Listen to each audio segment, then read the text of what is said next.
నేడు రష్యాకు మోడీ 2 రోజుల పాటు పర్యటించనున్న ప్రధాని. నేడు మాజీ సీఎం వైఎస్ రాజశేఖర రెడ్డి జయంతి. ఇడుపులపాయలో ఆయన సమాధి వద్ద నివాళులర్పించనున్న జగన్, షర్మిల. నేడు ఏపీలో పర్యటించనున్న తెలంగాణ సీఎం రేవంత్ రెడ్డి. వైఎస్ రాజశేఖర రెడ్డి జయంతి వేడుకల్లో పాల్గొననున్న సీఎం, మంత్రులు. నేడు ఏపీ బీజేపీ కార్యవర్గ సమావేశం. పార్టీ బలోపేతంపై కీలక నిర్ణయాలు తీసుకోనున్న బీజేపీ. రెండో రోజు కొనసాగనున్న పూరి జగన్నాథుని రథయాత్ర.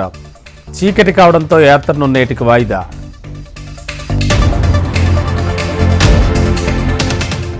నేడు జార్ఖండ్ అసెంబ్లీలో సీఎం విశ్వాస పరీక్ష. కేబినెట్ విస్తరణపై హేమంత్ సోరెన్ కసరత్తు. నేటి నుంచి ఏపీలో ఉచిత ఇసుక విధానం పారదర్శకంగా నిర్వహిస్తామని తెలిపిన మంత్రి కొల్లు రవీంద్ర. టీటీడీ ప్రక్షాళనపై దృష్టి పెట్టిన ప్రభుత్వం. టీటీడీలో కొనసాగుతోన్న విజిలెన్స్ అధికారుల విచారణ. పూరి జగన్నాథుని యాత్రలో అపశృతి. రథం లాగుతూ తొక్కిసలాట, ఒకరి మృతి. 2 తెలుగు రాష్ట్రాలు నాకు 2 కళ్ళు. తెలంగాణలో టీడీపీకి పూర్వ వైభవం తెస్తామన్న చంద్రబాబు. ఏపీ సీఎం చంద్రబాబుతో తెలంగాణ మంత్రి తుమ్మల భేటీ. భద్రాచలంలోని 5 గ్రామాల విలీనంపై బాబు వివరించిన తుమ్మల. ఆధ్యాత్మికతతో సమాజంలో మార్పు. సర్వమతాలకు ప్రాధాన్యం ఇస్తామన్న సీఎం రేవంత్. విద్యా వ్యవస్థపై ప్రభుత్వం తీవ్ర నిర్లక్ష్యం. సీఎం రేవంత్కు హరీష్ రావు బహిరంగ లేఖ. పార్టీ ఫిరాయింపులపై మాట్లాడే నైతిక హక్కు బీఆర్ఎస్కు లేదు. కేసీఆర్ ప్రజాస్వామ్యాన్ని ఖూనీ చేశారన్న మంత్రి జూపల్లి. టీఆర్ఎస్ పేరు మార్చి తెలంగాణతో పేగుబంధం తెంచుకున్నాం. బీఆర్ఎస్ మాజీ ఎంపీ వినోద్ కుమార్ కామెంట్స్. ఖమ్మం జిల్లాలో డిప్యూటీ సీఎం బల్లు భట్టి విక్రమార్క పర్యటన. ముదిగొండ మండలంలో పలు అభివృద్ధి కార్యక్రమాలకు శ్రీకారం.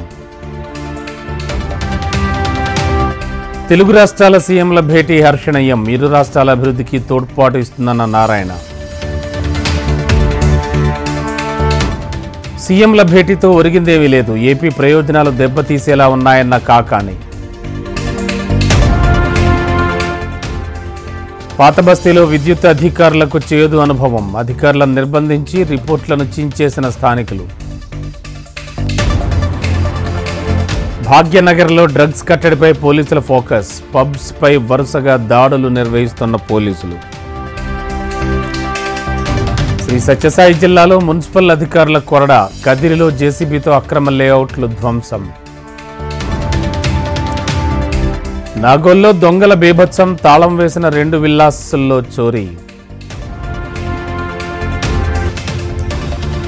రెండో టీ20లో భారత్ ఘన విజయం. జింబాబ్వేపై 100 పరుగులతో గెలుపొందిన టీమిండియా.